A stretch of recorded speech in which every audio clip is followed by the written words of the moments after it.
Harley Quinn was back again for the penultimate episode of Season 5 this week, entitled Brainiac. Now, I'm Cave Jewel, and this is the video series where I give my thoughts and feelings on the episode that was, while also shouting out any comic book Easter eggs or references I can find. So, with that out of the way, let's not waste any more time, let's get right on into it, shall we? So then, as we join the episode, it's the day of Frank's funeral, and all of his friends, both plant and human, have decided to make the occasion. While he gets no lines and they don't acknowledge him, I particularly enjoy that Frank's drug dealer from a couple seasons ago actually made the guest list. I thought that was pretty funny. Though, unfortunately, this episode, more than any other episode from this season, actually reminded me way too much of Kite Man, mainly that all the good jokes were backloaded in the first couple minutes of the episode before really petering off. Harley and the rest of the crew come together to honor Frank's memory, and wouldn't you know it, Frank assumed something like this would happen, and because of that, he recorded an entire video will, wherein, on top of many other things, he ends up bequeathing his cum rag, which got much play in the previous episode, to Poison Ivy herself. Don't worry, this wasn't a gross-out joke for the sake of just being a gross-out joke, it actually led to something. You see, when Frank's DNA ends up intermingling with Ivy's DNA, it ultimately gives birth to a brand new living plant entity by the name of Frankette. Essentially, Frank and Ivy's daughter, and if you think it's a little weird that Frank and Ivy end up procreating, especially when this season went out of its way to recontextualize their relationship as mother and child, don't worry, the episode goes out of its way to lampshade this fact later on, though it certainly doesn't make it any less weird. Then again, people loved the incest baby from Rick and Morty, I think, so let's do it here. This essentially also means that Harley and Ivy now have to take care of a baby of their very own. Which, you know, I kind of feel like I called this earlier on when I said all that hanging out with Sean the Shark they were doing was almost as if the writers were trying to workshop what it might be like to see Harley and Ivy become moms. Harley throws herself into the role right away, while Ivy is still singularly focused on revenge, trying to contact Frank's spirit in the green to find out who exactly it was that killed him, though really, should that be a question at this point? He died at the play where they were all calling out Brainiac on his evil plans for Metropolis. Yeah, I know that's ultimately not what happened, but still, what is stopping them from jumping to that conclusion outside just convenient writing?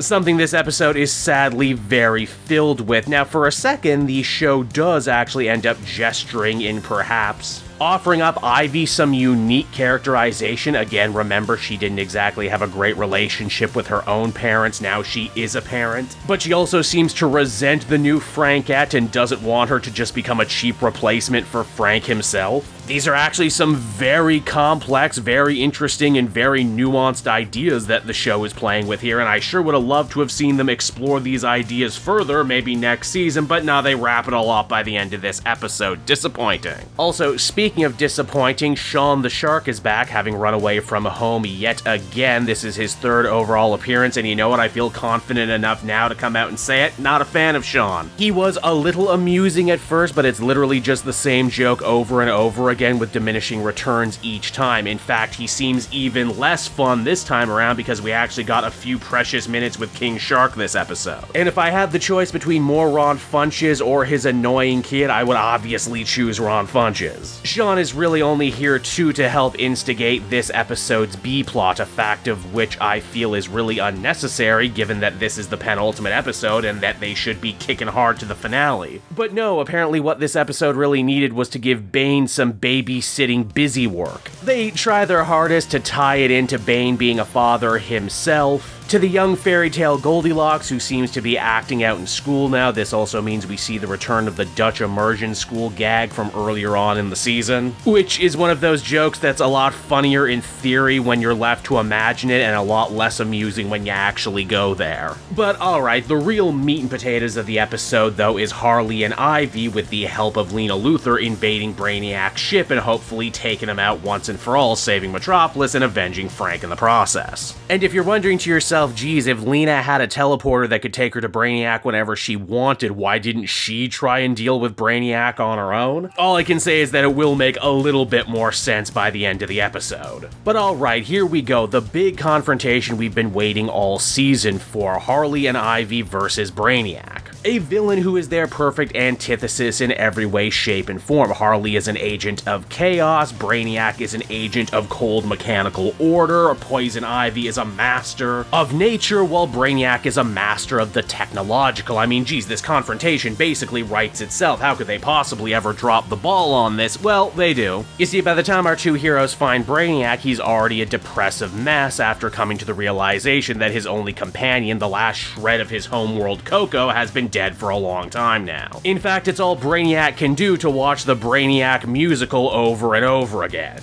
Well, geez, so much for having a hyper-intelligent, hyper-confident foe for Harley and Ivy to overcome for once. And wouldn't you know it, in the end, the secret to actually defeating Brainiac is in the silly musical from last episode, as it just so happens to feature step-by-step instructions on how to use Brainiac's own shrink ray against him. Though, wouldn't you know it, Brainiac had a contingency for this sort of thing, and with his back against the wall, he sent his army of murderous robots to destroy Metropolis brick by brick, including the Dutch immersion school where Bane and the kids currently are. If nothing else, Bane actually does manage to get involved with the main plot this episode by using Venom, you know, the super steroid from the comics that he uses all the time to actually fight back against the robots and defend the kids. It's not perfect, but honestly, I will take it. For once, the B-plot actually does have some bearing on what's going on in the rest of the show for a change this season. Now, even though Brainiac has been shrunken down, the threat's not over, as no one can actually turn off the killer robots. It's while interrogating him, though, Ivy ends up getting Brainiac to spill the beans that he never actually killed Frank, and because we were watching a recording of the musical this whole time, we see that the true culprit was actually none other than Lena Luthor. Yes, that's right, everyone, the woman we all assumed was going to be the villain of this season anyway ended up being the villain of this season after all. And you know what? On one hand, I almost have to respect the labyrinthian road it took us to get here with Lena's character, from so obviously being the bad guy in the first couple episodes, to kind of befriending Harley and Ivy, to ultimately being revealed to be in league with Brainiac, to getting kicked out of that relationship, to then turning against Brainiac, before ultimately choosing to kill Frank to try and enrage Harley and Ivy enough to go and take out her most hated foe for her. But then, on the other hand, goddammit, the Harley universe did it again. Another Luthor ends up being the big bad guy at the end of it all. This show has had 3 different showrunners in 5 seasons, and yet somehow they all end up falling back on the same trick over and over again. But yeah, so okay, the latter half of the episode is Ivy going to get her bloody revenge on Lena, only for Frank's spirit in the green to finally make contact and tell her that she can't, because if she did, well then the season would be over early. No, she can't kill Lena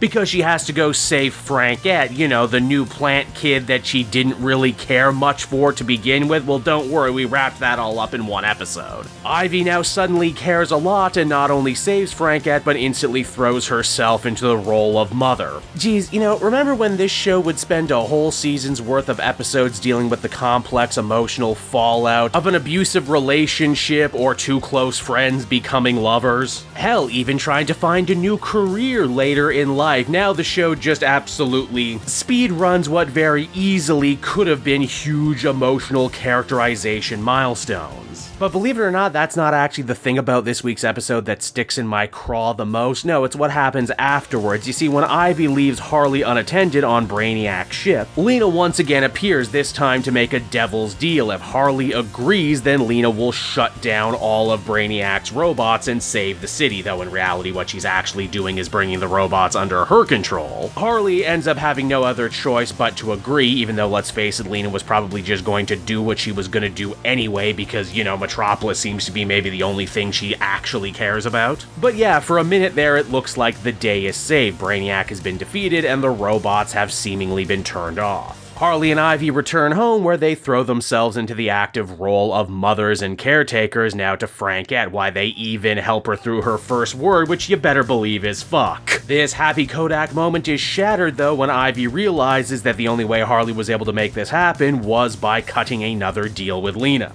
A deal that Harley was never actually 100% clear on until Lena sends her robot army to kidnap Frankette. Oh no, she doesn't actually want the kid or anything, she just knows that this might finally break up Harley and Ivy once and for all, as Ivy now blames Harley for cutting that deal, even though, like I said, Lena was probably just gonna do what she was gonna do anyway. And all of this just seems like a really lame, really inorganic way to try and up the tension and drama as we head into the big finale. If nothing else, though, Lena does end up completely fusing with Brainiac's skull ship. Again, in the comics, Lex's daughter, Lena Luthor Jr., actually kind of became a Brainiac herself, and I feel like this has to be some sort of reference. And so there you have it, everybody. That was Frankette, the penultimate episode of Harley Season 5. And you know what? I didn't want to admit it 2 episodes ago, but you know what? I feel like I have no choice now. I think this show is starting to run out of gas. I think it officially has jumped the shark, and the writing is getting to be Kite Man levels of bad. The disregard for character and continuity is certainly one thing and something that's stuck in my craw before, but now the jokes are starting to suffer too. This is honestly an episode that I liked less and less the more I actually thought about it. Maybe the finale will save things, maybe it'll turn it around, but honestly, I don't have high hopes. I loved the Harley show so much since it debuted. I was a big booster of it. Hell, I'll even actively still defend Season 4 to anyone who will listen. And while the first part of this new season started off with so much great comedy, energy, and potential, boy did they squander it all in the second half. 2 pretty iffy episodes in a row followed by 1 genuinely bad one, probably the first genuinely bad one the series has ever had. And while I hope they can bounce back from this, I honestly don't know how they can. But until next week, everyone, this has been Cape Joel. Thank you so much for watching and listening. I hope you enjoyed the video. If you did, be sure to leave me a comment down below. It helps in this crazy YouTube game, what with the algorithm and everything. Also, be sure to follow me on social media. I'm on all the major sites, so you know when the big Harley finale episode is dropping.